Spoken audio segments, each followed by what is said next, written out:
Bien, hemos empezado ya la grabación. Estimados participantes, muy buenas noches, bienvenidos. Hoy vamos a tocar un tema más de nuestro diplomado de Derecho Registral Inmobiliario. Para esto vamos a compartir la pantalla y doctora, yo quedo atento a su indicación para poder continuar con nuestra sesión. Darle la más cordial bienvenida a todos y cada uno de ustedes y por supuesto también a la doctora Mónica Natalia Alvarado Cornejo que nos acompaña nuevamente en la sesión de hoy. Bien, doctora, voy a compartir pantalla y quedo a su disposición. Muchas gracias.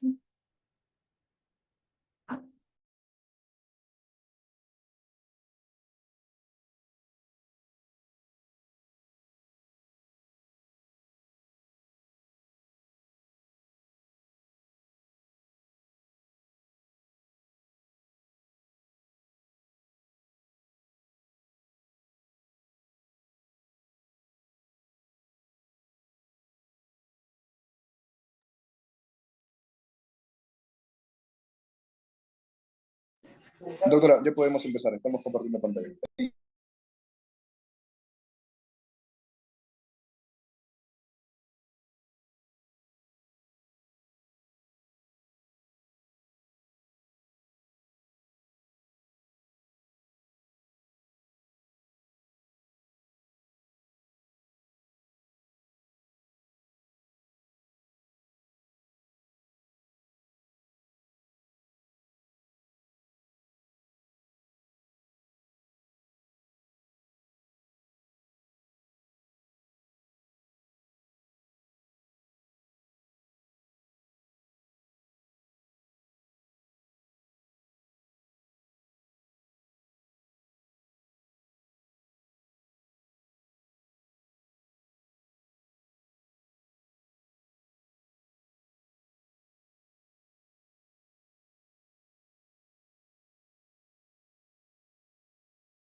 Doctora, al parecer no se le escucha o está con el micrófono apagado. Nos indica, por favor. Sí, voy a cambiar de máquina porque esta máquina parece que tiene virus. Me apaga el teléfono, me apaga el... Agradezco la espera y disculpen por favor los problemas técnicos. Pero esta computadora que tengo veo que me abandonó.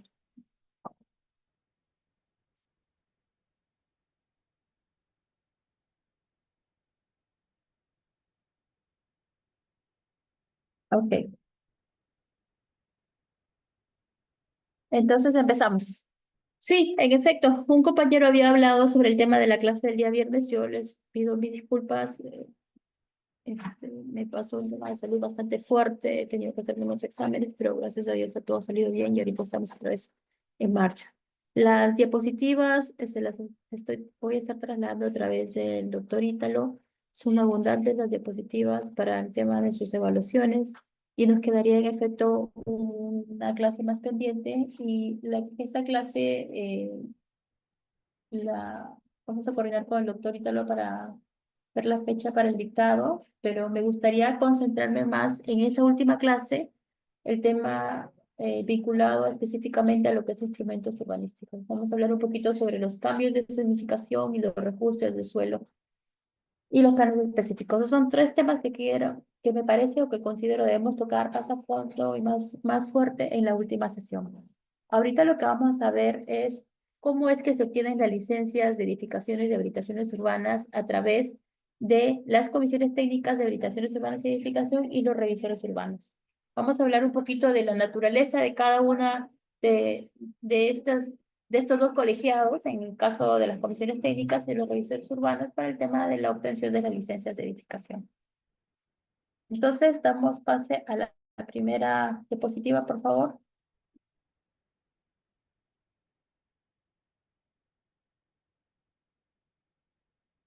Bueno, como ya habíamos hablado anteriormente, estamos hablando de procedimientos iniciados a petición de parte por el administrado. Hacemos un pequeño recordaris por qué. Porque cuando veamos el tema de la naturaleza de cada uno de estos, tanto de de los delegados como de los revisores urbanos, vamos a ver que no calzan exactamente dentro de lo que viene a ser el organigrama de la municipalidad propiamente, así tampoco calzan exactamente dentro de lo que viene a ser el Ministerio de Vivienda y Construcción. De hecho, estas dos figuras fueron generadas para promover el desarrollo inmobiliario y para también promover el tema de la inversión privada. ¿Por qué? Porque los procedimientos administrativos a nivel de las municipalidades estaban demasiado obstaculizados. Entonces, en la búsqueda de la simplificación administrativa, se optó por generar estas dos figuras. Inicialmente el tema de la Comisión Técnica de Edificaciones y Habilitaciones Urbanas, y luego vamos a ver que resultó necesario crear una figura adicional, que es la figura de los revisores urbanos, y vamos a ver también por qué. En los procedimientos habíamos hablado de que existían cuatro modalidades, ¿no? La modalidad automática, que era la modalidad A, y luego las tres modalidades restantes, que son la B, la C y la D. Respecto de la B, habíamos mencionado que era una suerte de híbrido porque teníamos ahí la evaluación por parte de la municipalidad de determinado plazo, igual la presentación de la solicitud constituía la licencia y estaba sujeto a evaluación por parte de la municipalidad y también podían participar los registros urbanos. Y la C y la D revestían mayor complejidad. Habíamos dicho que eran procedimientos iniciados a petición de parte por el administrado, el C, las cuatro modalidades, pero de evaluación previa eran la B, la C y la D, y la C y la D estaban sujetos a los silencios administrativos, los silencios administrativos positivos como regla general y el silencio negativo como parte de lo que viene a ser la excepción y bajo determinadas condiciones. La siguiente, por favor. Bueno, es el TUPAD, que ya habíamos mencionado también, que en realidad lo que hace es compendiar los procedimientos y no aprueba procedimientos. Vale decir que si se emite una norma y la norma establece determinado plazo para incorporar el procedimiento al TUPAD, y si este no ha sido incorporado, pues es problema de la entidad que no lo incorporó, porque nosotros igual estamos totalmente habilitados para proceder a solicitar ante la entidad el inicio del procedimiento administrativo. En el TUPAD, como ya habíamos dicho también, se encuentra el marco normativo que sustenta este procedimiento. Va a detallar también los requisitos, el tipo de aprobación, si es automática o de evaluación previa, los plazos para que la autoridad decida, los silencios también, y ante quién podemos ejercer nuestro derecho de contradicción en caso no nos encontremos satisfechos con la decisión tomada por la administración pública en el caso de que hablemos de procedimientos de evaluación previa. ¿Por qué es que se genera el TUPAD? Habíamos mencionado también que el TUPAD se genera por la necesidad de que el administrado tenga a la mano esa cartilla, esa ventana donde pueda tener a la luz no solamente el procedimiento, sino todo el detalle del procedimiento para que pueda asistir o recurrir a la entidad o a la administración pública a solicitarlo. Porque como bien sabemos, no todas las personas que se van a acercar necesariamente tienen que ser abogadas. Es decir, que cualquier ciudadano de a pie pueda tener a la mano la información para el inicio del procedimiento. La siguiente, por favor. La siguiente, por favor. Y el tema de los deberes de las autoridades en los procedimientos, por qué es importante recalcar eso?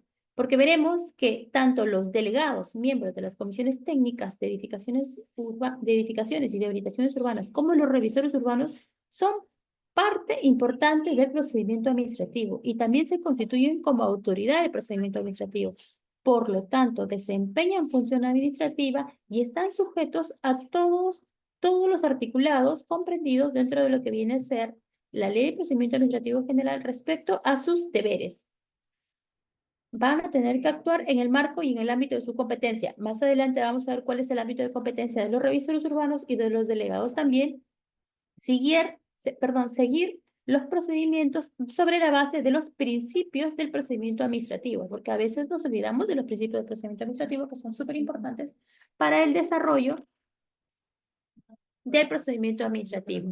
Encauzar de oficio el procedimiento administrativo también cuando se requiera y, como lo puede ser de otra manera, sujetarse al cumplimiento de los requisitos sin solicitar o exigir requisitos de más. Todo esto lo vamos a ver más adelante en el desarrollo de los procedimientos conforme las dos figuras que se han mencionado anteriormente. La siguiente, por favor.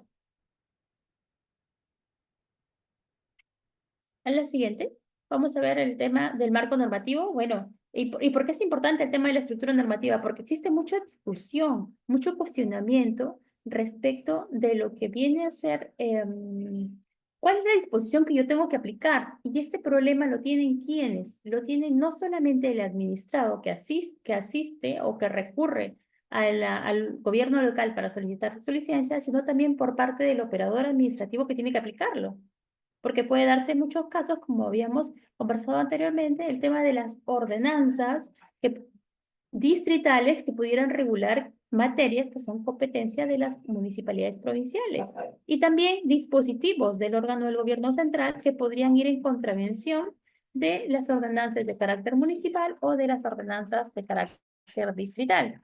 Entonces, el principio de unidad de las normas está contenido en la Ley 29090 y es uno de los principios que debemos considerar al momento del tema de la aplicación de lo que viene a ser nuestro procedimiento administrativo. Si nos ponemos del lado de la función pública o del servidor pública, tenemos que seguir con el tema del principio de legalidad, es decir, yo voy a hacer todo lo que se encuentra estipulado en lo que viene a ser la norma o el procedimiento.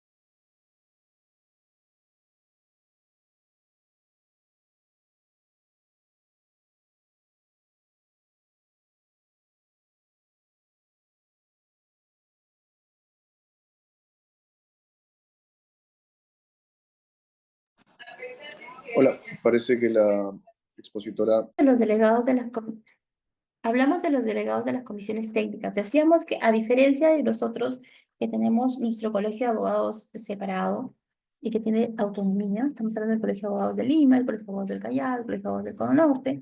En el caso de los arquitectos, tienen un gran colegio que es el Colegio de Arquitectos del Perú y que está gobernado por el decanato y un consejo nacional, y tienen descentralizados por regiones. Por decir, en Lima tienen el Colegio de Arquitectos de Regional Lima, en Huánuco tendrán el Colegio de Arquitectos de Regional Huánuco.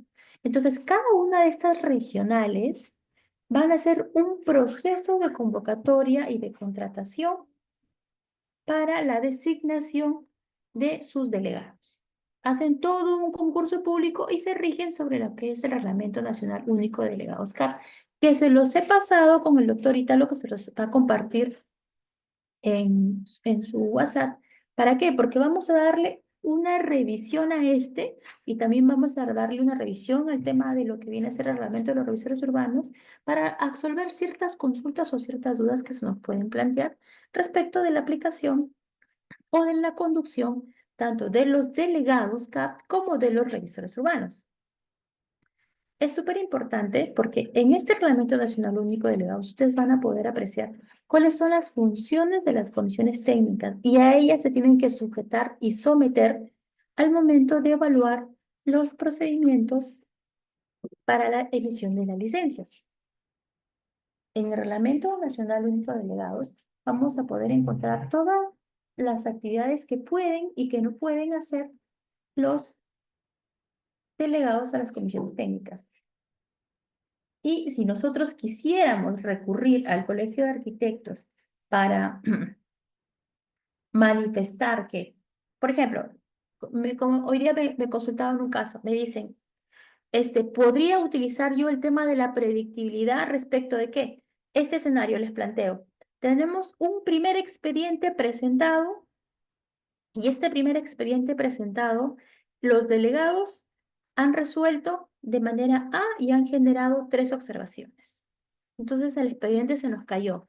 Ese mismo expediente lo hemos vuelto a presentar y en esta segunda evaluación me han generado 5 observaciones. Y eso que es el mismo expediente.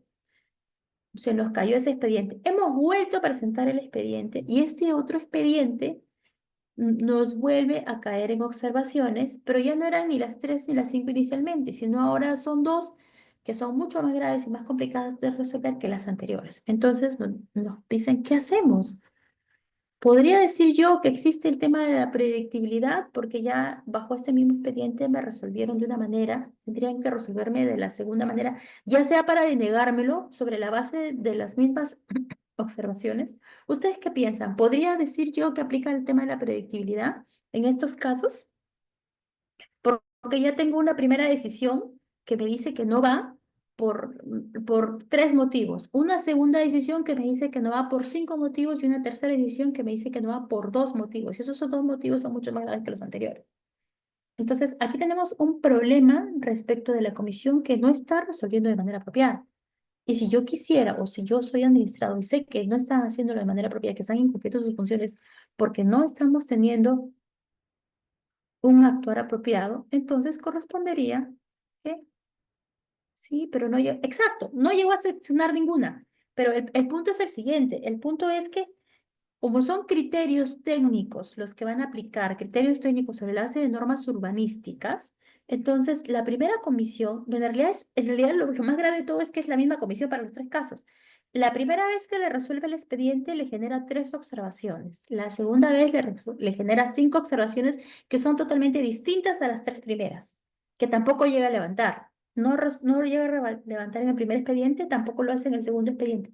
En el tercer expediente vuelven a generarse observaciones, pero ya son 2 observaciones que son más dramáticas que las observaciones anteriores, que definitivamente tampoco puede llegar a levantar. Entonces, aquí tenemos una complicación.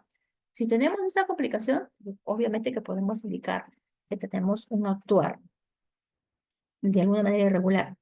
Es un absurdo incongruente que le realizan observaciones tan exacto, exacto, deberían presentar una queja. Entonces, ¿ante quién recurrimos? Bueno, en este caso, nos tocaría recurrir al colegio profesional que representa, porque es el colegio profesional quien le da esa delegatura, esa representación a los delegados para que asistan a la municipalidad. Y si es el funcionario municipal, tendríamos que recurrir ante la municipalidad por ese actuar irregular. Respecto de la toma de decisión, en efecto, como nos dice Joanny, no pueden existir observaciones distintas entre sí.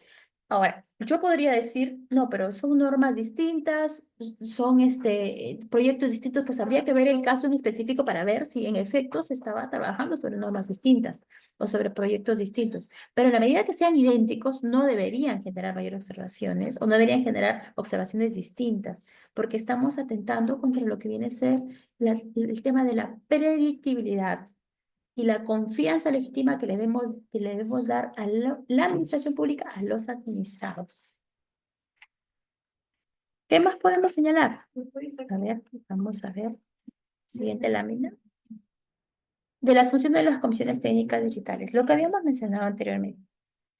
Uno de los temas que son súper importantes de las comisiones técnicas digitales que no vamos a encontrar con los revisores urbanos es el tema de que pueden resolver cualquier vacío que pudiese existir respecto de las disposiciones edificatorias vigentes. Si existen vacíos, van a poder resolver las comisiones técnicas distritales. De hecho, que lo van a poder hacer. Pero estamos hablando de realmente vacíos sobre la aplicación de normas urbanísticas, las normas técnicas urbanísticas. No estamos hablando de vacíos por decir, si mi lote mínimo normativo me exige a mí 500 metros cuadrados, yo no voy a poder decir, este tiene 450 o 485, entonces se acerca a los 500 metros cuadrados y por lo tanto yo le voy a dar la viabilidad para poder revisar el proyecto. No, esas son cosas que sí están escritas y están escritas en piedra. No podemos reducir el lote mínimo normativo, por poner un ejemplo. Ahora, ¿qué más tienen que hacer? Tienen que fundamentar sus dictámenes, porque el tema de la fundamentación de la decisión es súper importante, porque recordemos que el acta de verificación y dictamen es un acto administrativo Y es ese acto administrativo el que vamos a cuestionar en el caso de que no nos encontremos conforme, pese a que estemos levantando las observaciones y no nos encontramos conforme, sobre la base del ejercicio de derecho de contradicción vamos a poder cuestionar el acta de verificación y dictamen, porque además recordemos que tiene carácter vinculante para la emisión de la licencia. Entonces, mayor razón para que ese acto administrativo esté debidamente fundamentado. Si es que a mí me han planteado, si es que se han planteado 4 observaciones y a mí me van a denegar las 4 observaciones, me tienen que especificar por qué es que me están denegando esas 4 observaciones. Ahora, vamos a ver más adelante en qué casos es que me podrían dar inclusive un conforme con observaciones, pero siempre y cuando esas observaciones sean de tipo gráficas o de tipo de diseño. ¿Qué más nos dice la norma? La norma está dispuesta así. Dice que tiene que dictaminar en el día de su conocimiento los recursos de reconsideración formulados por los administrados o cualquiera de sus miembros. Esto es una grave complicación y creo que anteriormente ya lo habíamos mencionado. El tema de que los mismos miembros de las comisiones técnicas digitales puedan cuestionar sus actos. Recordemos que estamos hablando de un colegiado que se regula sobre la base de lo establecido en la Ley de Procedimiento Administrativo General. Entonces, al ser un colegiado, la decisión es colegiada. Puede ser que sea una votación en mayoría y que haya sido la decisión adoptada por la mayoría de sus miembros y que ese tercero que no esté de acuerdo ponga su voto singular o su voto en discordia. Pero eso no le da pie o no le permite, o al menos no debería permitirle que ejerza, que pueda impugnar el acto ante el inmediato superior que viene a ser la Comisión Técnica Provincial. Y ya, como se había mencionado, existen informes técnicos vinculantes del Ministerio de Vivienda y Construcción que señalan que solamente los administrados pueden presentar recursos contra las actas de verificación y dictámenes emitidos. Anteriormente teníamos una lluvia, ¿qué digo? ¿Qué digo lluvia? Un aguacero de impugnaciones presentadas por los presidentes de comisión, que son los funcionarios municipales, ante las comisiones técnicas provinciales de las actas de verificación y dictamen. Pero con este informe técnico vinculante del Ministerio de Vivienda ya de alguna manera se ha cortado eso, se ha restringido eso, de tal manera de que no se pueda fragmentar el procedimiento y dándole la calidad de administrado que pueda impugnar el acto a alguien a quien no le corresponde. Otra cosa que es súper importante y que a veces no suele pasar es que las comisiones técnicas están obligadas a atender a los profesionales, están obligadas a escuchar a los profesionales cuando estos soliciten presentar personalmente sus proyectos. Por ejemplo, en un caso de nosotros los abogados suele pasar en los tribunales que presentamos nuestro recurso, presentamos nuestra apelación y hay una estadía de informe oral. No sé, se me ocurre un procedimiento disciplinario en el cual nosotros recurrimos al tribunal para presentar nuestro informe oral y el tribunal nos dice, mira, ¿sabes qué? No hay necesidad de que presentes tu informe oral y eso casi siempre pasa con Servir, porque todo lo que me tengas que decir lo puedes decir por escrito o todo ya está en tu apelación. Bueno, eso en principio no debería pasar en los tribunales. Y en este caso, que son cuestiones técnicas que en muchas ocasiones se tiene que explicar a plenitud el detalle del proyecto, es súper importante que los profesionales sean atendidos por las comisiones técnicas distritales.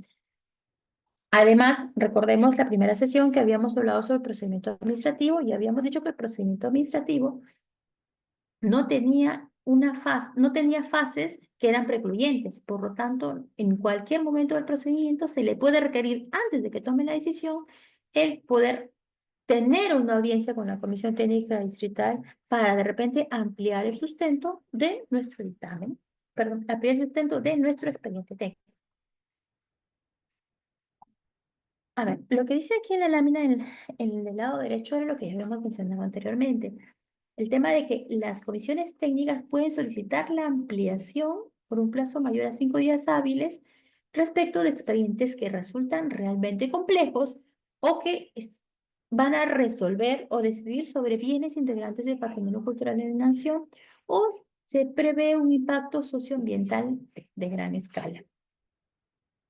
Y como se requiere un mayor análisis, existe la posibilidad de que se eh, requiera una ampliación de plazo de 5 días. Ahora, la revisión es, inicialmente presentamos nosotros arquitectura, que es lo primero que se va a revisar. Nosotros presentamos nuestro expediente y lo primero que se va a revisar es arquitectura. Una vez que se ha aprobado el tema de arquitectura, pasamos a las estructuras y luego vamos a pasar al tema de las especialidades. Así como tiene funciones la Comisión Técnica Distrital, la Comisión Técnica Provincial también va a tener funciones. La Comisión Técnica Provincial para el tema de Lima va a funcionar como Comisión Técnica Distrital para lo que es el cercado de Lima y como Comisión Técnica Provincial, es decir, en jerarquía mayor a la Comisión Técnica Distrital para resolver las apelaciones. Pero ojo que para el caso de Lima tenemos aparte el tema de una comisión específica en la cual está presidida por ProLima, porque recordemos que salió una norma específica dándole facultades a ProLima para ver todo lo que tiene que ver con licencias en lo que viene a ser el cercado de Lima. ¿Por qué? Porque estamos viendo ahí temas de patrimonio histórico o de inmuebles que son de entorno monumental o bueno, una clasificación adicional que seguro este, mm, no tengo apuntado aquí el nombre de la gentil intervención del arquitecta en la sesión pasada. Entonces, la Comisión Técnica Provincial es el superior jerárquico de las comisiones técnicas distritales. Y lo que van a hacer es dictaminar. ¿Por qué? Por los recursos de apelación que les presenten respecto a las comisiones técnicas distritales. Recordemos que los recursos de impugnación solamente pueden ser presentados por los eh, miembros de las comisiones, perdón, por los administrados, no por los miembros, y aquí lo que se está citando es la norma, y van a tener que también declarar la nulidad de oficio de las actas de verificación y dictámenes cuando exista el pedido o cuando ellos consideren que se requiere el tema de ver el acta de verificación y dictamen de que se ha cometido un error y que surge la necesidad de hacer la rectificación en la nulidad de oficio.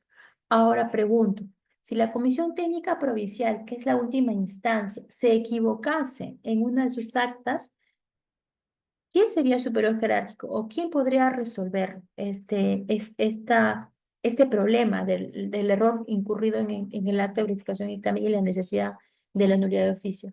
¿Quién consideran ustedes que podría participar o a quién le correspondería o ya no tendríamos más instancia?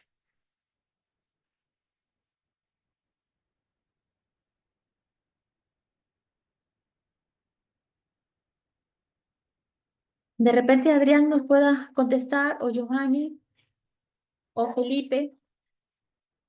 Si tenemos un acta de verificación y dictamen emitido por la Comisión Técnica Provincial, de repente nosotros, a ver, aquí tenemos alguien que nos ha escrito. MCS. César Crisantos nos dice MCS. Entiendo que dice que se refiere al ministerio. Ah, ya. La Comisión Provincial, Ministerio de Construcción. Bueno, si hablamos del ministerio, ¿sería el Ministerio de Vivienda y Construcción? No, porque como habíamos mencionado, los delegados se circunscriben al Colegio de Arquitectos y habíamos dicho también que las comisiones técnicas no forman parte del organigrama de la entidad y que el superior jerárquico es la Comisión Técnica Provincial. Y como bien señalan acá, nos señala Eli, si no existe un superior jerárquico para el tema de la declaración de nulidad, le va a corresponder declarar la nulidad a la misma Comisión Técnica Provincial. Por acá nos pregunta, bueno, dice iPhone, no precisa el nombre, nos dice qué sucede en los distritos que son capital, por ejemplo, San Vicente Cayete actúa como distrital y provincial, claro, como lo hace actualmente la Comisión Técnica Provincial para lo que es el cercado de Lima, actúa como Comisión Técnica Distrital y también como Comisión Técnica Provincial para lo que viene a ser los distritos. Pero, ¿qué pasará si hablamos de un acta de verificación y dictamen de la Comisión Técnica Provincial que actúa como Comisión Técnica Distrital? En ese caso, lo resolverá la Comisión Técnica Provincial ad hoc, una comisión específica para resolver las actas de verificación y dictamen o las nulidades, o bueno, las apelaciones, básicamente, de la Comisión Técnica Provincial, más no las nulidades, porque las nulidades las tendría que ver la misma Comisión Técnica Provincial. Pero sí nos haya quedado claro el tema de la ruta. Ahorita lo vamos a ver más adelante en el tema del flujograma de lo que viene a ser el procedimiento. Infracciones y sanciones. Esto es súper importante. ¿Cuáles son las infracciones y sanciones a las que están sujetos los delegados?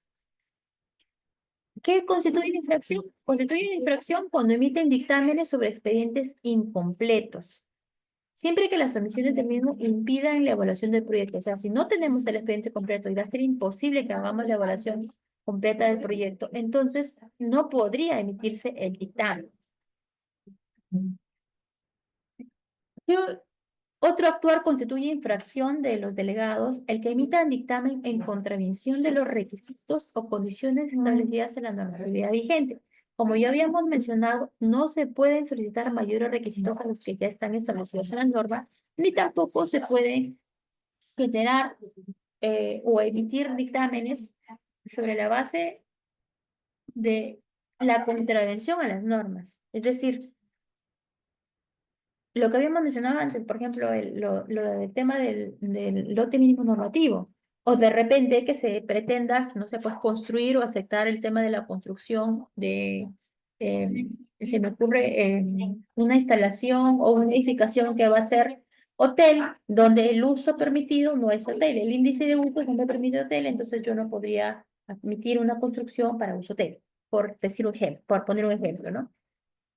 Emitir dictamen contraviniendo sus funciones, no se me ocurre, no sé, de repente, ellos mismos, que la Comisión Técnica Distrital emita la nulidad de su acta de verificación y dictamen. No pueden hacerlo porque lo tiene que hacer el superior jerárquico. Dar lugar a que opere el silencio administrativo positivo. Aquí, si bien es cierto, constituye una infracción, yo podría decir en defensa de los delegados, porque lo he visto muchas veces, resulta que en ocasiones les pasan el expediente.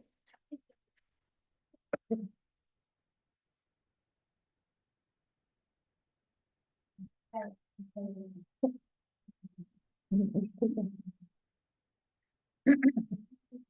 Les asignan el expediente cuando ya ha vencido el plazo. Y como lo habíamos mencionado anteriormente, si me asignan el expediente cuando ya se venció el plazo, yo como comisión técnica ya pierdo por completo competencia para resolver.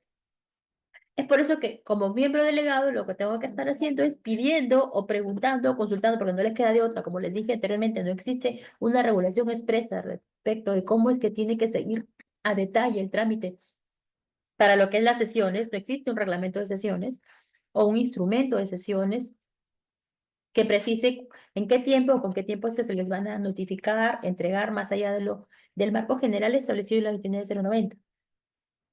Entonces, tenemos aquí una complicación por el tema de la operación del silencio administrativo positivo. Si operó el silencio administrativo positivo y me lo pasaron a mí el expediente cuando yo opero, yo ya perdí competencia, no puedo trabajar.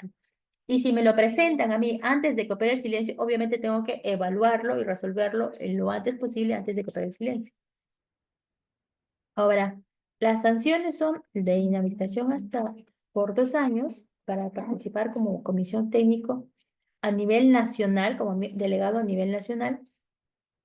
Y claro, sin perjuicio de las otro tipo de sanciones que se puedan surgir como las civiles, las penales. Y la reincidencia se sanciona con inhabilitación de tipo permanente. Nótese que si tenemos un problema con algún expediente generado o seguido ante la comisión técnica o ante las municipalidades bajo las modalidades C y D, que son vistos por las comisiones técnicas, no estamos desamparados y no es que sean omnipotentes los delegados. Tenemos a quien recurrir, como habíamos mencionado anteriormente, que es al Colegio de Arquitectos, que es quien va a supervisar el actuar de los delegados. ¿Y qué tenemos de otro lado? Los revisores urbanos. Este de acá es el procedimiento en general de cómo actúa el procedimiento para lo que viene a ser la licencia. ¿Qué pasa primero? El administrado, vamos a poner acá, a ver si tenemos lupita, no tenemos lupita, pero creo que sí se me siguen con el cursor. El administrado presenta su formulario único de edificaciones con sus requisitos TUPAT y pasa a la Comisión Técnica Distrital. La Comisión Técnica Distrital debe evitar que se aplique el tema del silencio administrativo y dictaminar. Para el caso de los anteproyectos en consulta, ¿qué es el anteproyecto en consulta? El anteproyecto en consulta es aquella consulta que yo puedo hacerle a la municipalidad respecto de una expectativa que yo tengo de construcción. Por decir, yo, Natalie, he visto un terreno que me parece que tiene potencialidades edificatorias interesantes, que los usos pueden ser interesantes y que yo de repente puedo generar una actividad económica productiva y rentable, entonces, sobre ese terreno. ¿Qué hago? Sin necesidad de ser propietario del terreno, yo puedo solicitar el anteproyecto en consulta a la municipalidad. Presento todo como si fuese un proyecto, pero en realidad lo que estoy haciendo es presentando un anteproyecto en consulta. Y yo no necesariamente tengo que ser titular del predio para solicitarlo. Yo puedo solamente tener una expectativa, un derecho expectaticio respecto de eso y presento mi anteproyecto en consulta. Cuando la comisión técnica resuelve, puede resolver de dos maneras. Puede resolver conforme o no conforme. En el anteproyecto de consulta no hay posibilidad de que me saquen un conforme con observaciones. O me lo sacan conforme o me lo sacan no conforme. El resto no existe. Y para el tema del anteproyecto en consulta, tenemos la posibilidad de que la Comisión Técnica Distrital genere 4 revisiones. Para lo que es la licencia de edificación, sí puede darse el conforme, que me dan mi conforme de mi acta de verificación y también me pueden dar mi no conforme o me pueden dar conforme con observaciones.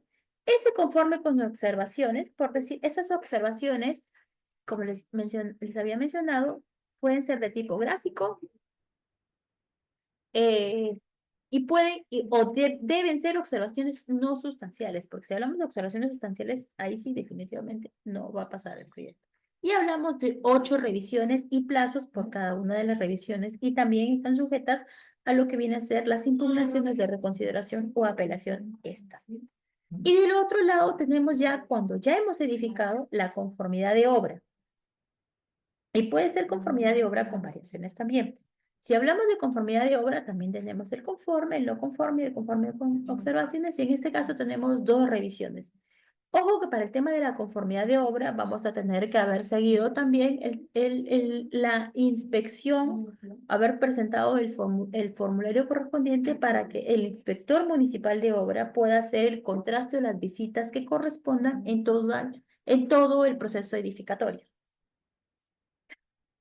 Una vez que tenemos eso, lo que va a pasar es que, de ser el caso que me den mi conforme, va a pasar de frente y yo tengo mi licencia. Mi licencia que tiene una vigencia de 36 meses, que yo la puedo prorrogar por 12 meses más y la puedo revalidar por 36 meses en tanto yo ya tengo obra iniciada. Y en conclusión, yo voy a poder tener mi licencia por el periodo de 7 años. ¿Qué pasaría si es que al final de cuentas yo no estoy conforme con las observaciones que me presentan la Comisión Técnica Distrital, como se mencionó anteriormente? Yo puedo recurrir ante la Comisión Técnica Provincial para que evalúe lo resuelto por la Comisión Técnica Distrital.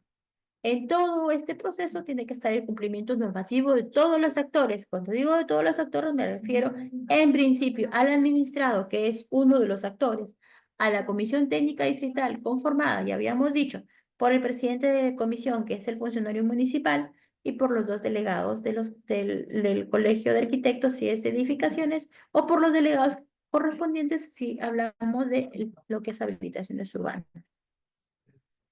Y la Comisión Técnica Provincial, que también va a estar constituida por los delegados representantes de los colegios profesionales.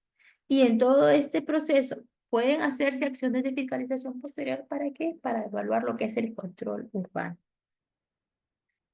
En teoría, este procedimiento no debería dilatarse tanto y por eso está sujeto a la aplicación de silencios. En este caso, el silencio positivo.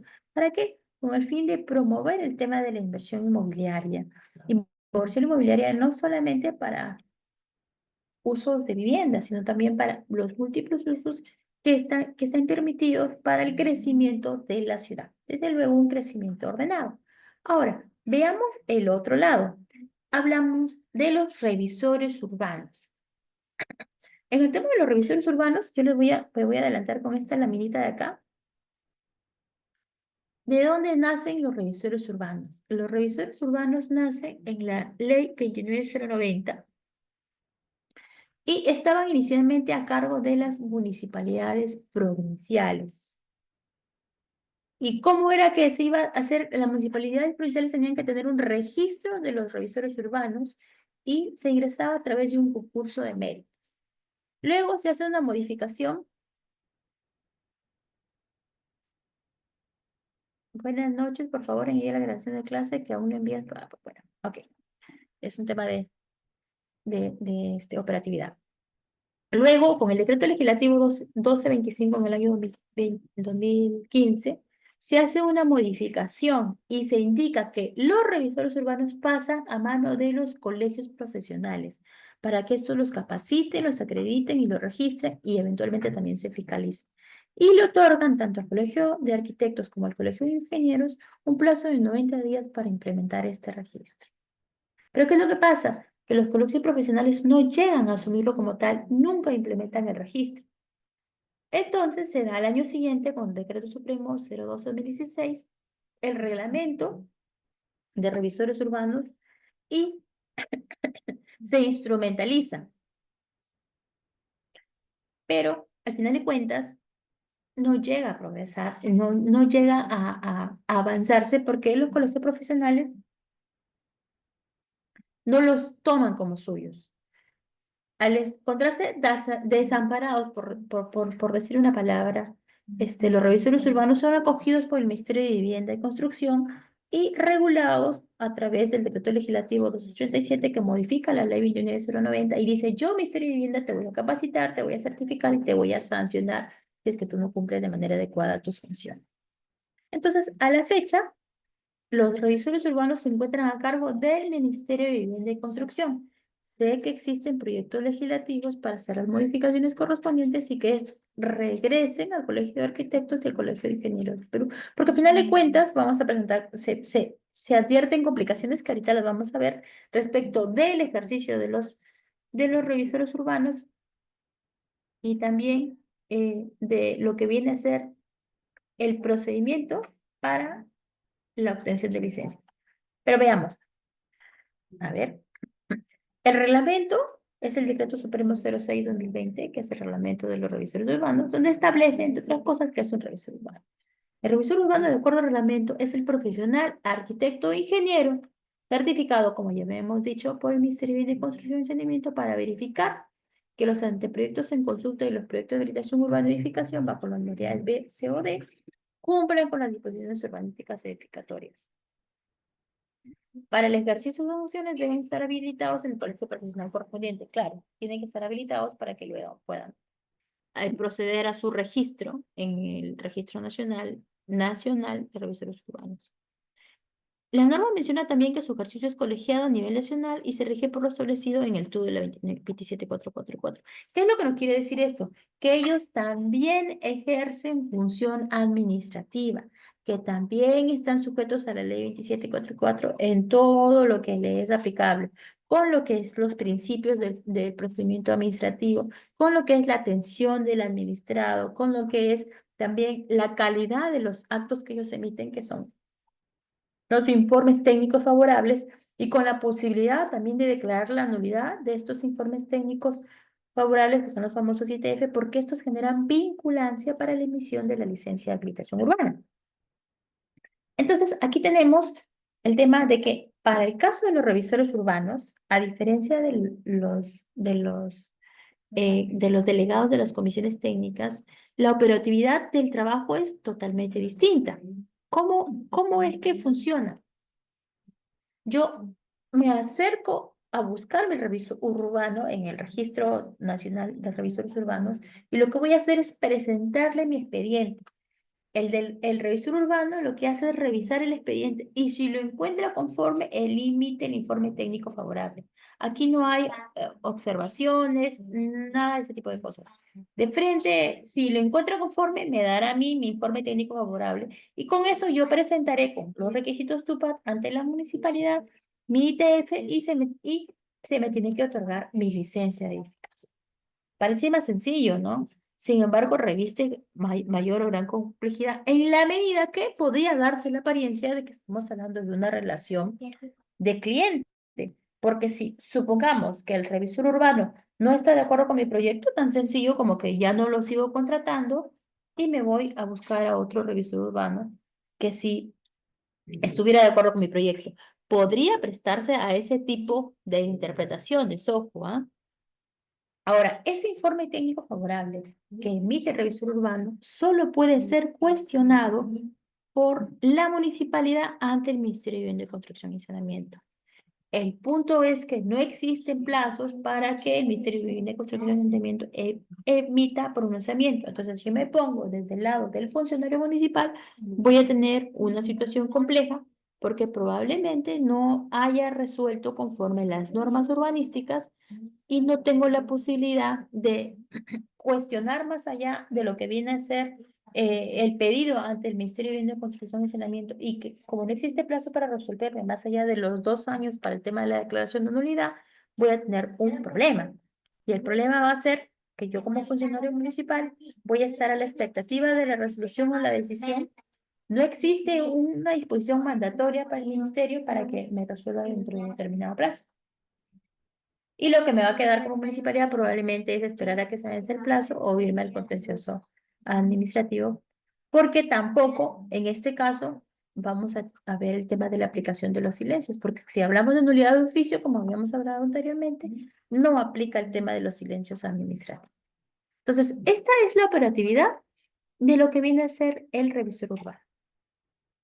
Igual, está el tema del cumplimiento normativo de los actores, porque también aplican las sanciones para los revisores urbanos que no cumplan de manera adecuada con sus funciones o con la responsabilidad que ellos cargan, porque podría ser que de repente en el anteproyecto en consulta o en el proyecto, porque ellos también aprueban anteproyectos en consulta, se emita un informe técnico favorable que después resulte en una licencia de edificación y esa licencia de edificación podría de repente no estar acorde a norma. Y yo me voy como municipalidad en la nulidad de oficio o cuestiono ese ITF y solicito que el Ministerio de Vivienda se pronuncie por la nulidad de oficio y el Ministerio de Vivienda no lo hace y al final de cuentas la edificación ya va a estar hecha. Entonces, como entidad o como ciudad no voy a poder hacer mucho. Con esto tampoco estoy satanizando a los revisores urbanos, pero sí me pongo desde el lado del funcionario municipal respecto de lo que viene a ser la posibilidad de cuestionar el ITF. Pasa muy seguido. Pasa muy seguido que el tema de la... ¿Podría, por favor, abrir su micro el doctor Carlos Andrés y formularnos la pregunta él mismo? De repente ampliar un poco la pregunta. Doctor Carlos Andrés, lo escuchamos.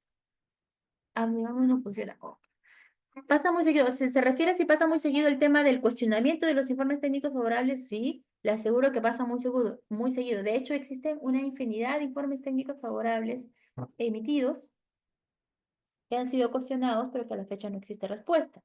Ahora, existe la obligación también del revisor urbano de hacer un registro en una plataforma para que el Colegio de Arquitectos pueda tener a la mano el tema de todos aquellos proyectos que se hayan aprobado. ¿Por qué? Porque existe un pago que se tiene que hacer.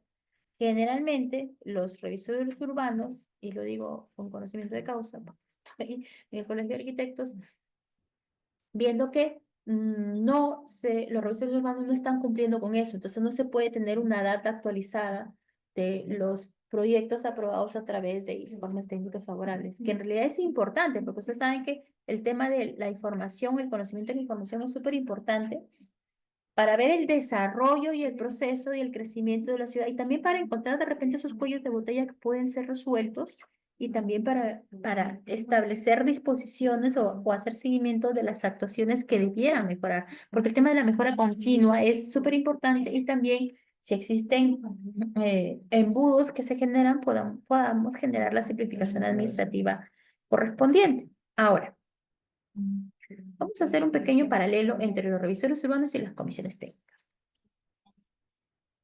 Los revisores urbanos revisan el anteproyecto y el proyecto. Las comisiones técnicas lo que van a hacer es revisar el anteproyecto, el proyecto, la conformidad de obra, inclusive la regularización.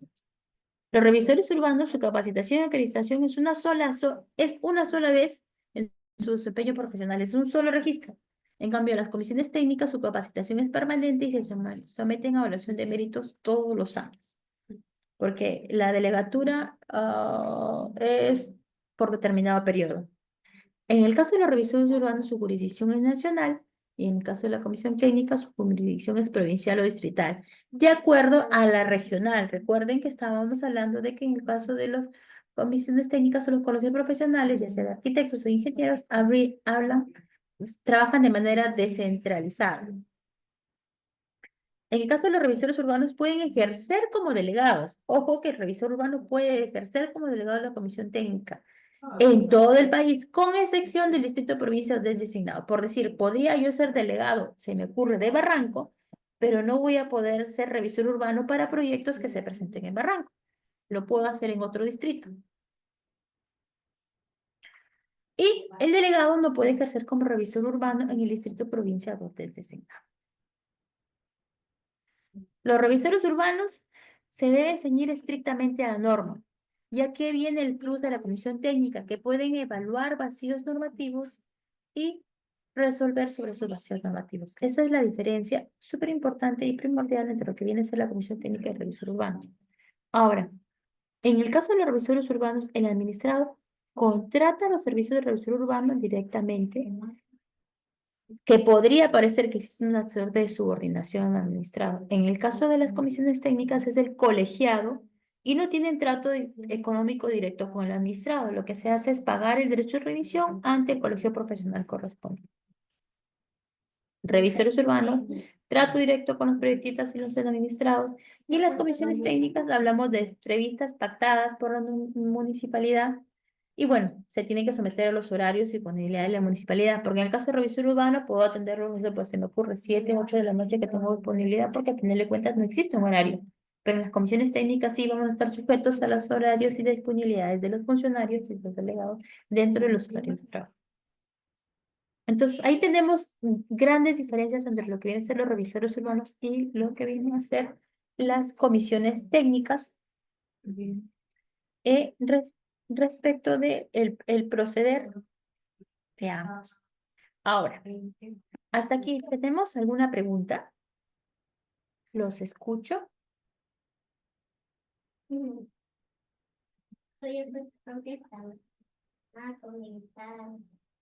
Yo pregunto, ¿podría ser que un revisor urbano apruebe un anteproyecto? Yo, Natalie, soy revisor urbana y apruebo un anteproyecto. Y luego, apruebo un anteproyecto, no sé, se me ocurre en Chorrillos. Hoy yo soy un revisor urbano en el año 2023, apruebo un anteproyecto en Chorrillos. Recordemos que el anteproyecto tiene una vigencia de 36 meses. Y de repente, eso fue en el 2021, vamos a poner el 2021. Y en el 2023, yo soy delegado. Yo que fui revisor urbano y aprobé ese anteproyecto, soy ahora delegado de la comisión técnica y apruebo el proyecto.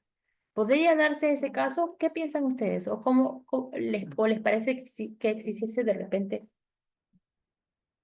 algún tipo de contradicción o algún tipo de supuesto impedimento? Eso lo vamos a ver revisando el reglamento único de delegados que les he alcanzado con el doctor Ítalo, y me gustaría que le deje una revisada respecto de los impedimentos y también un poco ya lo hemos visto con las láminas que hemos estado trabajando.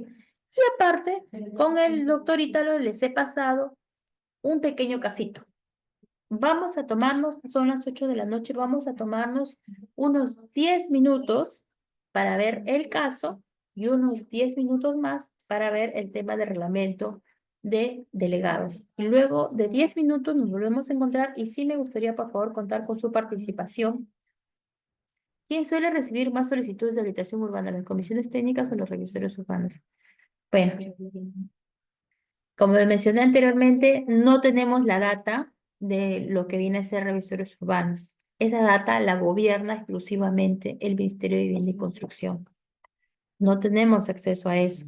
Ni siquiera como ciudadano de a pie, como administrado, puedo yo tener la vista o la visualización de eso porque no existe, debería estar en el observatorio urbano, me parece, pero no tenemos acceso a eso y no se puede ver. Las comisiones técnicas definitivamente ven mucho lo que es el tema de las solicitudes de habilitaciones urbanas, pero no podría con exactitud generar un contraste o decir quién tiene más o quién tiene menos. Eh, para el tema de edificaciones, por las licencias emitidas, no por información que se haya sido proporcionado que se pueda adquirir el Ministerio de Vivienda, sí podemos decir, para el tema de licencias de edificaciones, que existen más con revisores urbanos en los últimos años, lo cual no quiere decir que se esté desmereciendo a las comisiones técnicas, pero pareciera que resulta más expeditivo trabajarlo con revisores urbanos que con comisiones técnicas. Ahora, sé también que eh, determinadas ¿cómo decirlo? Empresas prefieren trabajarlo con las comisiones técnicas, uno, porque les da mayor garantía respecto de su proyecto, que no estarían sujetos de repente a mayores cuestionamientos, porque en el tema de los revisores urbanos, en la medida de que se va a presentar el cuestionamiento ante el Ministerio de Vivienda y Construcción, no tenemos con claridad la resolución o la decisión. Sin embargo, ante el ministerio, ante las comisiones técnicas, sí tenemos, bueno, el superior jerárquico que pareciera que vamos a tener mayor transparencia en la decisión o pareciera que por lo menos vamos a tener mayor predictibilidad sobre la base de lo que ya hubiesen resuelto anteriormente o también sobre la base de lo que viene de los informes técnicos vinculantes del Ministerio de Vivienda y Construcción que son asumidos y tomados por las comisiones técnicas. Entonces, no podría contestar esa pregunta con certeza porque no tenemos la data a la mano para hacer ese contraste. Pero sí puedo decir que para el tema de edificaciones, pareciera que la orientación es mayor a los revisores urbanos en estos últimos años por la información proporcionada por las municipalidades respecto de lo que es la licencia. Pero eso es con cargo a revisión. Ahora, faltando 2 minutos para las 8 de la noche, vamos a darnos 20 minutos para revisar el documento que les he pasado, que a través del doctorito lo que es el reglamento único de delegados, para ver el tema del impedimento en el ejemplo que hemos puesto, y también para el tema de lo que viene a ser el caso puesto a su consideración para ver el tema de la nulidad de una licencia en vías de regularización. Entonces, pausamos en este momento, nos volvemos a encontrar 8:20. ¿Sí? ¿De acuerdo? Adelante. A ver, ¿qué les pareció el caso sobre el tema de la nulidad planteada por la licencia de regularización de edificación? Y la declaración de improcedencia que emite la municipalidad, la Gerencia de Desarrollo Urbano. Y frente a esta resolución de improcedencia, se presenta un recurso de apelación. Y este recurso de apelación también es sujeto a pronunciamiento, pero esta vez con un acto distinto,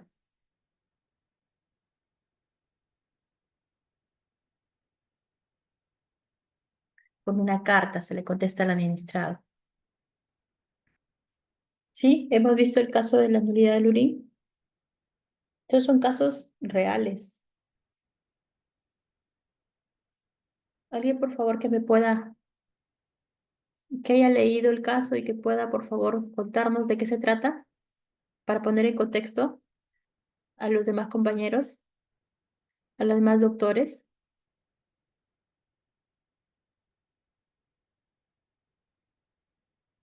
Sí, hemos leído el caso.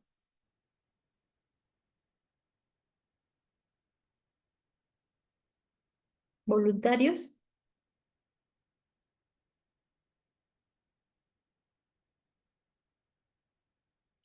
Miren, chicos, es importante que realmente eh, participemos y que cualquier duda que tengamos la formulemos aquí y la resolvamos acá. Nótese que cuando he consignado el tema de la resolución de regularización de licencia de edificación en la parte de abajo.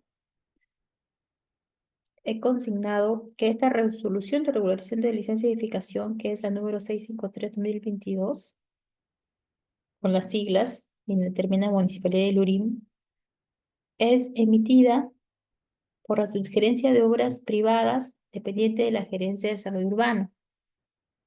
Y la resolución que se emite sobre el tema de lo que viene a ser una solicitud, inclusive de nulidad de oficio, es declarada improcedente por la Municipalidad de Lurín. Pero en el desarrollo de la solicitud, perdón, en el desarrollo de la resolución que emite la decisión, nótese que inclusive hace una sustentación del por qué no corresponde declarar la nulidad de oficio. Es más, desarrolla el tema de la doble lesividad, porque indica que no existe un vicio de nulidad sobre la licencia emitida y además nos habla de que no afecta al interés público, porque recordemos que habíamos mencionado que para el tema de la nulidad, en general, para cualquier caso, nulidad de oficio, tiene que haber una doble lesividad. Una lesividad, primero, vinculada a los elementos que le dan validez al acto y el interés público o el interés general que podría haberse afectado. Entonces, inclusive la resolución desarrolla el por qué no se había vulnerado el interés público y la afectación de derechos fundamentales, para terminar desarrollando, decantando por la improcedencia de la solicitud de nulidad de oficio. Entonces, ¿qué piensan ustedes? ¿Sí correspondía declarar la improcedencia de la solicitud de nulidad de oficio de este requerimiento de nulidad de licencia, que dicho sea de paso, había sido emitida sobre la base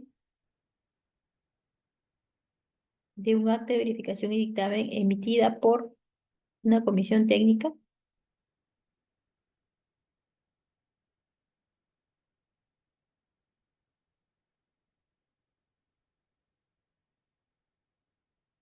Recordemos que el pedido de nulidad de oficio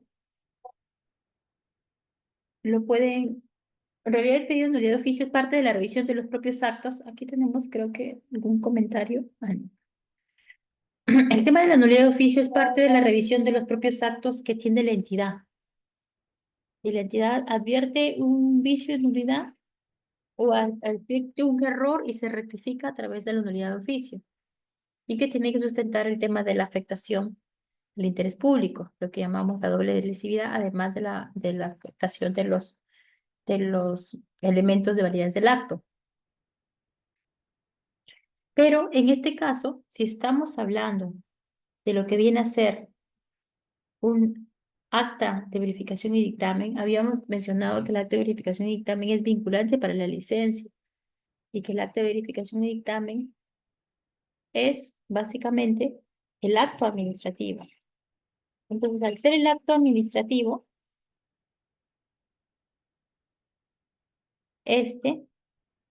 lo que tendríamos que cuestionar no sería tanto la licencia, sino el acta de verificación y dictamen.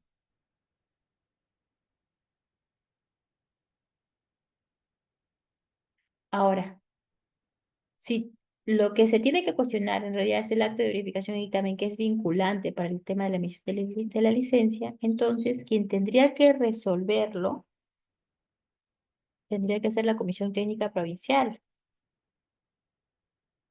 Aquí el gerente de desarrollo urbano lo que está haciendo es no procede tu pedido de nulidad y ellos mismos hacen la evaluación. Sin embargo, no lo derivan al órgano correspondiente para que se realice la evaluación pertinente. En este caso sería la Comisión Técnica Provincial. Si hubiese sido un caso de un informe técnico favorable de un revisor urbano, en todo caso, quien habría tenido que emitir pronunciamiento, como ya habíamos mencionado anteriormente, habría sido el Ministerio de Vivienda y Construcción. Pero en este caso, si hablamos de una licencia sobre la base de un acta de verificación y dictamen, entonces estaríamos hablando de una licencia que tendría que ser o que tendría que requerir el pronunciamiento del inmediato superior jerárquico, que es la Comisión Técnica Provincial, y no del gerente de desarrollo urbano. Pero acá hay otra cosa simpática, que además la señora presenta un recurso de apelación contra esta resolución, que definitivamente si es un tema de nulidad de oficio no, o sea, no correspondería.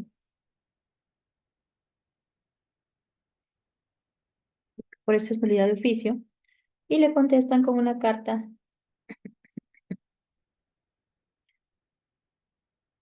diciéndole que ya se agotó la vía administrativa.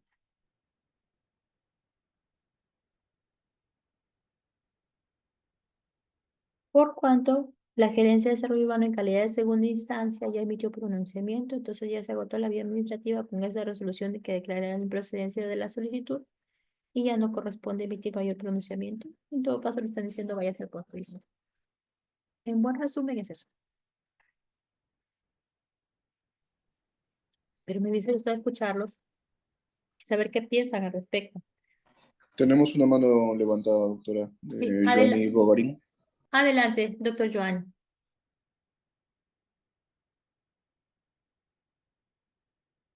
Adelante, Sí, buenas noches. doctora Joan, Es- adelante.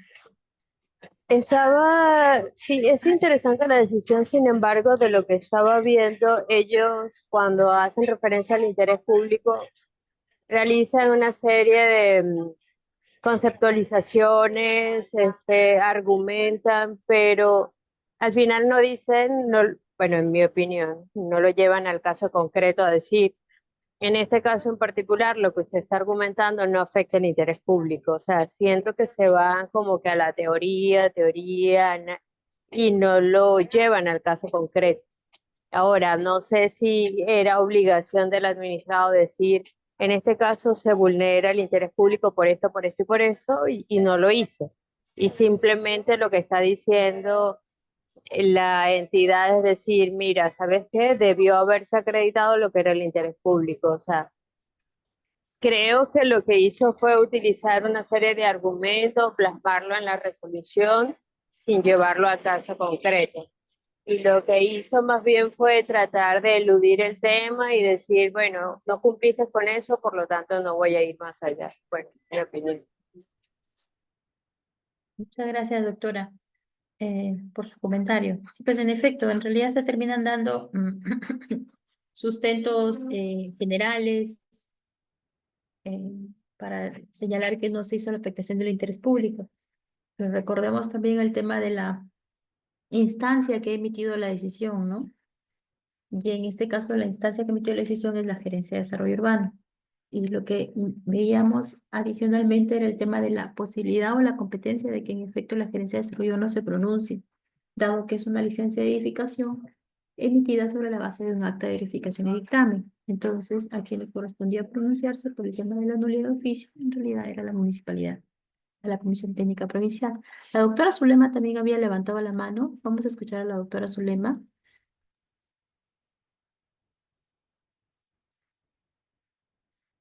La doctora Sisi nos dice, también dan a entender que no se puede ir a la nulidad de frente porque de por sí sola no es una instancia. Bueno, en realidad, como mencionábamos, la nulidad básicamente es la manera como la nulidad de oficio hablamos, ¿no? Porque existe la posibilidad de requerir la nulidad como administrador a través de los recursos, pero la nulidad de oficio básicamente es la manera de cómo la propia entidad rectifica sus actos. Habíamos dicho de que existen tres maneras de que las entidades rectifican sus actos: a través de la subsanación de errores materiales, el tema de la revocación del acto administrativo y el tema de la declaración de nulidad de oficio, para lo cual tienen 2 años. Entonces, en teoría, es parte de la prerrogativa de la propia entidad. Es por eso que no está sujeta a plazos tampoco, ni aplicación de silencios. Bueno, más allá del tema de los 2 años que establece la norma para poder declarar la nulidad. Y en efecto, da a entender que la nulidad no es una instancia, pero eso no quita que cualquier administrado que advierta un posible conflicto, que advierta una afectación al interés, que advierta además un vicio de nulidad, no pueda indicárselo a la autoridad administrativa para que la administración lo acoja como suyo, porque también puedes partir sobre la base de una denuncia, lo acoja como suyo, perdón, y decida al respecto. Bueno, en este caso la autoridad lo que termina decantando es por hacer la declaración de improcedencia. Pero volvemos al hecho, debe reunir todos los actos administrativos son nulos. A ver, vamos por partes. Para eso se debe reunir ciertos requisitos, como ahí mismo dice. Bueno, como mencionamos, el tema de la declaración de nulidad, una declaración de nulidad a través de un recurso es porque contiene alguno de estos vicios de nulidad o porque decantan en lo que ya habíamos mencionado anteriormente, que señala, si no me equivoco, el artículo 3 de la Ley del Procedimiento Administrativo General, que eran los actos contrarios a la Constitución, a las leyes, el tema de los actos obtenidos a través de del silencio administrativo positivo, siempre y cuando no hayan cumplido con los requisitos. Entonces, si estamos hablando de un tema de nulidad de oficio, no nos perdamos en eso, estamos hablando de que se va a ver, para un tema de la nulidad normal, un vicio de nulidad recaído en esos requisitos o en esas condiciones. Pero si hablamos de nulidad de oficio, hablamos de la doble lesividad, no se olviden, que no solamente tiene que tener el vicio de nulidad de la validez del acto, sino también la afectación al interés general o al interés público. Entonces, en buena cuenta, yo sí soy administrado o yo sí soy un vecino, sí podría de repente advertirle a la entidad del error que se está cometiendo para que a través de la nulidad de oficio proceda a hacer la rectificación. Pero en este caso volvemos a repetir que si es una licencia emitida sobre la base de un acta de verificación y dictamen emitida por la Comisión Técnica Distrital, a quien le corresponde pronunciarse por la nulidad de oficio es a la Comisión Técnica Provincial. Pero la nulidad de oficio del acta de verificación y dictamen, no de la licencia. ¿Y por qué no de la licencia? Porque la licencia por sí sola no es nada si es que no la respalda un acta de verificación y dictamen. El acta de verificación y dictamen viene a ser el acto administrativo que en realidad debemos o cuestionar, así sea a través de nulidad de oficio o así sea que planteemos o presentemos una suerte de denuncia respecto del error advertido para el tema de la nulidad de oficio. Todos estos actos administrativos son nulos. Entonces, César, qué pena que no tenga el audio, pero cuando habla de todos los actos administrativos son nulos, que se refiere a lo que se había mencionado anteriormente, al tema del caso con exactitud. Bueno, es ya más una cuestión técnica, me parece, respecto al cumplimiento del determinado parámetro o de la posibilidad de construir o edificar que se tenía. El tema del fondo, si se podía o no se podía construir, no es algo que fue en materia de evaluación. De hecho, la municipalidad asume la prerrogativa para decidir al respecto y lo que hace es emitir esta resolución cuando se debe haber generado o se debe haber tratado a través de la Comisión Técnica Provincial. Ahora, acá hay otro elemento adicional. Cuando hablamos de comisiones técnicas, quien tiene que elevar el documento es la misma comisión técnica que emitió el acto. ¿Por qué? Porque al ser el colegiado, el que emitió el acto que posiblemente esté viciado en nulidad, ese mismo colegiado tendría que elevarlo. Si bien es cierto, la ley y el reglamento no lo desarrollan así, en la exposición de motivos del reglamento de habitaciones urbanas y edificaciones sí lo indica. Y además de eso, debemos considerar que ya existen informes técnicos vinculantes que de esa manera lo expresan. Ahora, creo que hasta ahí hemos quedado claros con el caso. Si existe alguna duda, en la primera sesión les dejé el correo electrónico y el teléfono para ver algún tipo de duda que tengamos de carácter académico. Ahora, Respecto del caso que habíamos mencionado anteriormente, el hecho de que, no sé, pues Juanito sea delegado en el periodo 2021 y como delegado apruebe el anteproyecto o y luego como revisor urbano apruebe el proyecto, o podría darse al revés, que como revisor urbano apruebe el anteproyecto y luego cuando ya está en periodo delegado le presentan el proyecto ya a la comisión técnica y él fue el revisor urbano que aprobó el anteproyecto. Entonces, les pedí que le diéramos una lectura al reglamento único de delegados, un poco para ver cuáles son los impedimentos que se establecen ahí y para ver si es que realmente podía o no podía ser o se encontró impedido de decidir. A ver. Ok. Ahorita por acá el correo electrónico. Ya. Vamos avanzando. Ahorita lo voy a colocar. Para no perdernos en la idea. ¿Qué era lo que nos decía el reglamento único de delegados? Y acá tenemos en la lámina, acá está. Acá nos dice que los revisores urbanos pueden ejercer como delegados de las comisiones técnicas en todo el país. Es decir, yo soy revisor urbano de Lima o tengo mi registro porque el registro es a nivel nacional, puedo ejercer como delegado en la comisión técnica de Cañete. La única restricción es que yo no puedo ser delegado como en el distrito o donde yo no puedo yo desarrollar las funciones de revisor urbano y de delegado de la comisión técnica en mi mismo distrito. Y para el caso en el que estamos viendo, si yo durante un periodo de vigencia he sido revisor urbano, pero ya se terminó ese periodo como revisor urbano y ahora soy delegado, la norma no me establece ninguna prohibición. La única prohibición o impedimento que me establece, y como lo habrán podido notar en el Reglamento Único de Delegados, es que yo ejerza de manera paralela, de manera simultánea, en el distrito donde soy revisor urbano y donde soy delegado. Y que sea en el mismo periodo. Pero si hablamos de periodos distintos y de distritos distintos, entonces no habría complicación. Inclusive si habláramos de distritos del mismo distrito, en la medida que sean periodos distintos, no existiría complicación. O al menos la norma no nos establece restricción para que el revisor urbano pueda ejercer también como delegado.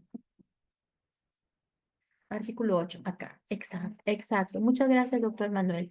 Nos dice, artículo 8 de los impedimentos del representante del delegado CAP. El delegado CAP no puede ejercer como revisor urbano en el distrito donde participe como miembro de la comisión.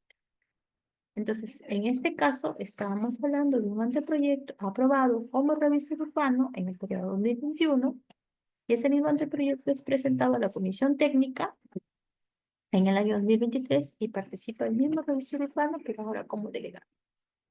Recordemos también que los anteproyectos tienen el carácter de vinculante y tienen la vigencia de 36 meses. Le agradecemos al doctor Manuel Choi por la gentileza de haber identificado en el Reglamento Único de Delegados el impedimento del que estábamos hablando para el caso en materia de análisis. ¿Hasta ahí tenemos alguna duda o alguna pregunta?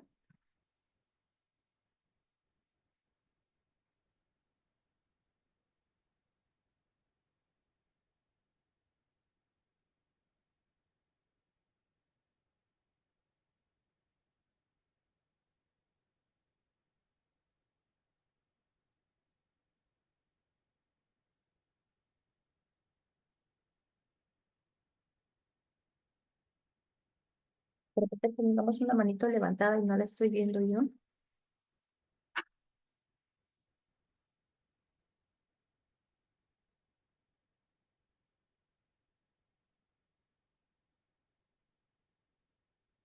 Parece que no tenemos mayores dudas o preguntas. Sí les recomiendo que lean a detalle o que consideren siempre el tema de lo que viene a ser el Reglamento Único de Delegados, porque ya sabemos que podemos recurrir a la instancia del Colegio de Arquitectos en el caso nosotros sentamos, o al colegio profesional correspondiente, en caso se diesen escenarios como los que se había mencionado anteriormente, sobre la toma de decisión de manera indistinta sobre un mismo expediente o sobre el tema de la exigencia de requisitos adicionales que no estaban considerados en la norma o alguna otra conducta que podríamos llamarla reprochable y que podría ser materia de sanción por constituir una infracción. Ese es de mi correo de la universidad y este es el teléfono para las actividades.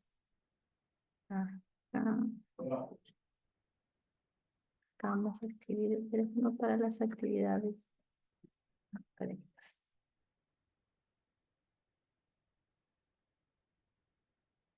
Bueno, no habiendo mayores dudas, este PPT se queda con el doctor Ítalo. Y bueno, ya saben, para cualquier duda adicional, nos ponemos ahí en el correo. Y la clase que nos queda por recuperar, como habíamos mencionado, el tema de que trabajemos específicamente instrumentos urbanísticos.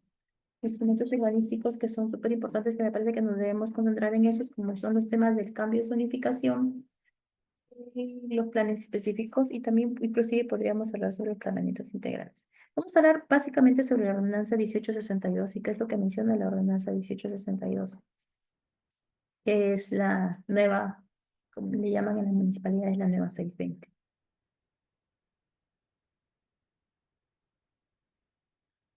Quedo a disposición de ustedes, doctor Ítalo. Doctora, muchas gracias.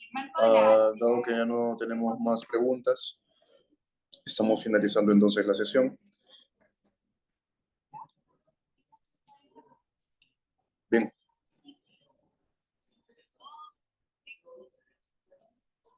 Bien, doctora, muchísimas gracias. Reiterarle el agradecimiento también a nuestros participantes por acompañarnos. Nos ponemos de acuerdo, Exactamente. doctor Ítalo, para la sesión que está pendiente. Gracias.